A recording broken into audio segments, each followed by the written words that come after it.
Baik, perkenalkan nama saya Luis Nadawaru dengan NIM 10202401. Di sini saya akan memaparkan materi mengenai hambatan implementasi perencanaan strategis di unit kerja.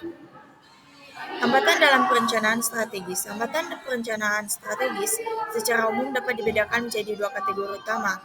Hambatan internal yang muncul dari dalam organisasi seperti keterbatasan sumber daya manusia, pendanaan, pengetahuan organisasi, serta kurangnya koordinasi dan struktur organisasi, serta hambatan eksternal yang berasal dari lingkungan organisasi, seperti perubahan regulasi, perkembangan teknologi yang pesat, serta tuntutan pasien atau klien yang semakin tinggi. Pertama, ada hambatan internal yang mencakup keterbatasan sumber daya manusia. Nah, faktor utama yang sering menjadi hambatan dalam implementasi kebijakan adalah keterbatasan sumber daya. Sumber daya yang dimaksud mencakup sumber daya manusia, anggaran, serta infrastruktur yang diperlukan untuk mendukung proses perencanaan strategis. Kedua, ada keterbatasan anggaran atau biaya. Anggaran adalah rencana keuangan pemerintah yang disusun sesuai dengan prinsip-prinsip yang berlaku untuk mencapai tujuan negara, yaitu kesejahteraan rakyat. Sebagai bagian dari upaya meningkatkan taraf hidup masyarakat, pemerintah telah melakukan reformasi masyarakat, pengelolaan belanja publik dengan menerapkan prinsip akuntabilitas, transparansi, profesionalisme, dan adanya audit eksternal. Ketiga, resistensi staf terhadap perubahan, di mana setiap individu akan menunjukkan reaksi yang berbeda. Proses ini dipengaruhi oleh kehidupan personal dan profesionalnya. Resistensi hampir selalu ada dalam setiap proses perubahan sebagai bentuk perlawanan dari nilai-nilai lama atau budaya lama terhadap nilai-nilai baru ataupun budaya baru yang akan dibentuk. Keempat, koordinasi dan komunikasi antar bagian yang lemah, di mana menurut James O. Stoner dalam Purwanto dan Sulistyawati, nah, dalam koordinasi sebagai suatu kegiatan untuk mencapai sasaran dan kegiatan dari unit kerja yang terpisah dalam tujuan organisasi secara efektif. Kedua, ada hambatan eksternalnya, mencakup perubahan regulasi atau kebijakan pemerintah, di mana transformasi rumah sakit umum di Indonesia ke dalam format organisasi baru sebagai PSA memberdayakan rumah sakit, khususnya dalam pengambilan keputusan manajemen keuangan yang fleksibel berdasarkan prinsip-prinsip praktik bisnis yang sehat untuk mencapai tujuan secara lebih efektif dan efisien.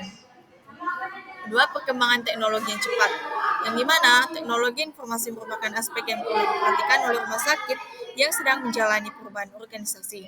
Ketiga, ada tuntutan pasien atau klien yang semakin tinggi, mana implementasi sistem informasi manajemen rumah sakit merupakan contoh nyata dari penerapan strategi teknologi informasi dalam meningkatkan efisiensi dan efektivitas layanan kesehatan. Sistem RS sebagai satu sistem terintegrasi yang mengolah seluruh alur proses pelayanan rumah sakit, mampu mengatasi kompleksitas yang inheren dalam sistem pelayanan kesehatan. Nah, di sini juga ada menyusun alternatif solusi yang mencakup analisis akar masalah menggunakan fishbone analysis yang digunakan untuk mengidentifikasi sebab dari satu masalah dengan cara memecah masalah tersebut menjadi beberapa kategori, yaitu materials, machines atau mesin. Kedua, ada manpower atau manusia. Tiga, ada methods atau metode. Keempat, ada environment atau lingkungan, dan measurement. Dalam penggunaannya, fishbone analysis dapat memberikan manfaat, yaitu pertama, untuk membantu mengidentifikasi dan menyelesaikan penyebab permasalahan. Kedua, untuk mengkomunikasikan hubungan sebab akibat secara efektif dan efisien. Ketiga, untuk membantu mengantisipasi konsekuensi yang tidak diinginkan. Keempat, untuk membantu mengidentifikasi lokasi yang paling baik untuk pengendalian. Kedua, mengembangkan beberapa pilihan solusi. Pertama, yaitu solusi jangka pendek. Dalam konteks pemerintahan daerah, salah satu pendekatan yang sering digunakan untuk meningkatkan kepercayaan publik dan memberikan hasil yang cepat adalah quick wins, atau kemenangan jangka pendek yang memberikan dampak langsung kepada masyarakat. Kedua, ada solusi jangka menengah. Nah, di dalam konteks solusi jangka menengah, pengembangan sistem informasi kesehatan difokuskan pada implementasi electronic health records, di mana di rumah sakit rujukan, pengembangan sistem telemedicine untuk daerah terpencil, integrasi data kesehatan antar fasilitas kesehatan, tingkat kabupaten ataupun kota, serta program pelatihan SDM untuk meningkatkan literasi digital kesehatan. Nah, selanjutnya ada solusi jangka panjang, di mana Solusi jangka panjang ini adalah strategi komprehensif yang dirancang untuk mencapai transformasi fundamental dalam sistem kesehatan. Pendekatan ini berfokus pada perubahan struktural, budaya, dan paradigma yang memerlukan waktu lebih lama untuk implementasi dan realisasi dampaknya.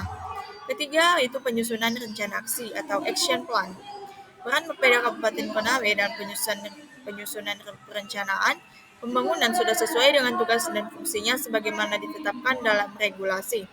Namun demikian, masih terdapat beberapa kendala yang berdampak pada kurang optimalnya peran Bapeda sendiri dalam proses penentuan penyusunan anggaran pembangunan. Implementasi perencanaan strategis di unit kerja.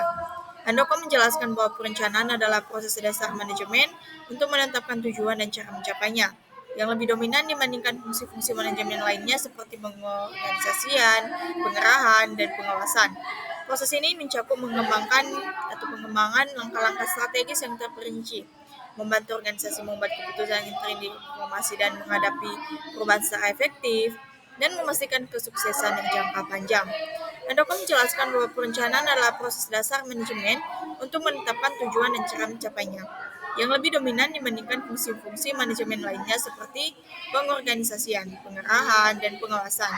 Proses ini mencakup pengembangan langkah-langkah strategis yang terperinci, membantu organisasi membuat keputusan yang terinformasi dan menghadapi perubahan secara efektif, dan memastikan kesuksesan jangka panjang. Nah, masuk ke kasus yang pertama, yang dimana seorang mahasiswa MIK yang sedang menjalani praktik kerja lapangan di sebuah rumah sakit daerah diminta membantu implementasi perencanaan strategis digitalisasi elektronik medical record. Namun hambatan muncul karena sebagian pegawai rumah sakit belum terbiasa menggunakan sistem digital.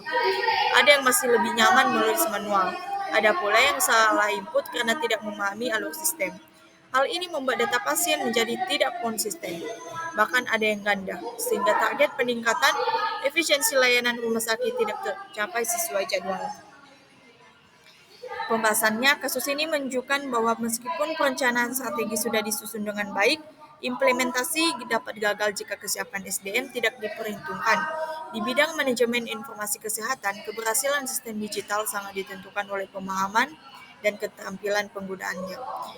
Perencanaan strategis seharusnya tidak hanya fokus pada pengadaan perangkat lunak dan perangkat keras, tapi juga memperhatikan kesiapan sumber daya manusia yang akan mengoperasikan sistem. Oleh karena itu, diperlukan program pelatihan teknis yang terstruktur, pembuatan panduan penggunaan atau SOP, serta pendampingan atau help desk support. Nah, dengan demikian, hambatan kompetensi SDM dapat diminimalkan dan implementasi strategi bisa berjalan optimal. Kasus kedua, seorang mahasiswa manajemen informasi kesehatan mendapatkan tugas dari dosen pembimbing lapangan untuk menyusun laporan evaluasi strategi peningkatan mutu pelayanan dengan memanfaatkan data rekam medis pasien yang rawat inap. Namun ketika ia mengumpulkan data, banyak berkas rekam medis yang tidak lengkap, misalnya diagnosis yang tidak tercatat dengan jelas, tanggal masuk dan keluar pasien yang salah, serta hasil pemeriksaan laboratorium yang tidak terinput ke sistem. Kondisi ini membuat analisis data sulit dilakukan, dan hasil evaluasi strategi menjadi kurang akurat. Nah, masuk ke pembahasannya, mana data adalah dasar utama dalam manajemen informasi kesehatan. Jika data yang tersedia tidak lengkap atau tidak valid, maka perencanaan strategis yang disusun tidak akan mencerminkan kondisi real di lapangan. Hambatan ini mencerminkan lemahnya data governance di unit kerja. Mahasiswa manajemen informasi kesehatan dapat belajar bahwa salah satu tanggung jawab penting dalam profesinya adalah menjamin kualitas data kesehatan melalui standar pencatatan, validasi, dan monitoring rutin. Solusi yang dapat diterapkan adalah membuat standar baku pengisian rekam medis, meningkatkan kesadaran tenaga kesehatan akan pentingnya dokumentasi, serta melakukan audit data secara berkala. Dengan data yang valid dan lengkap, implementasi strategi bisa berjalan lebih tepat sasaran dan hasilnya dapat dievaluasi secara objektif. Kasus ketiga, dalam sebuah proyek strategis di rumah sakit swasta, mahasiswa manajemen informasi kesehatan yang tergabung dalam tim implementasi menemukan hambatan berupa penolakan dari pegawai administrasi ketika sistem rekam medis manual diganti menjadi digital. Sebagian besar pegawai merasa terbebani karena harus belajar teknologi baru. Mereka menganggap pekerjaan akan semakin berat, takut salah input, bahkan ada yang beranggapan bahwa sistem digital justru akan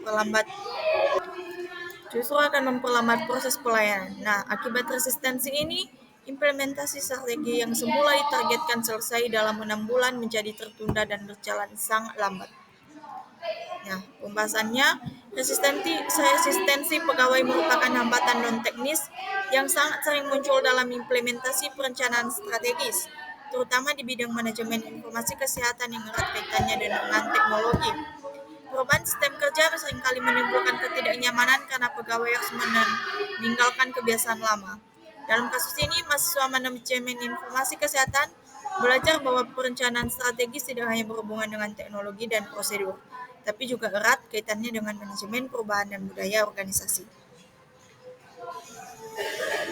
Untuk mengatasi hambatan ini, pimpinan perlu melakukan sosialisasi yang jelas mengenai manfaat perubahan, melibatkan pegawai sejak tahap perencanaan agar mereka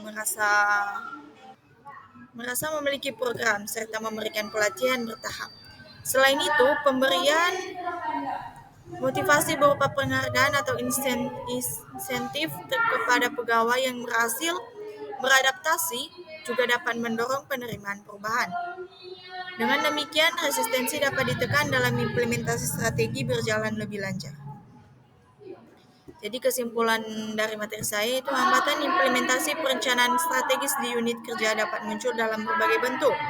Mulai dari keterbatasan sumber daya manusia yang belum memiliki kompetensi memadai, keterbatasan anggaran dan sarana pendukung, data yang tidak valid maupun tidak lengkap, hingga resistensi pegawai terhadap perubahan sistem kerja. Semua hambatan ini, jika tidak diantisipasi, akan membuat strategi yang telah disusun hanya menjadi rencang tanpa realisasi nyata, sehingga dibutuhkan komitmen manajemen, koordinasi dan komunikasi yang baik, peningkatan kapasitas SDM melalui pelatihan, keterlibatan seluruh stakeholder sejak tahap perencanaan hingga evaluasi, serta penerapan manajemen perubahan yang tepat agar strategi yang dibuat dapat benar-benar dilaksanakan secara efektif dan membawa peningkatan kinerja unit kerja sesuai dengan tujuan yang diterapkan.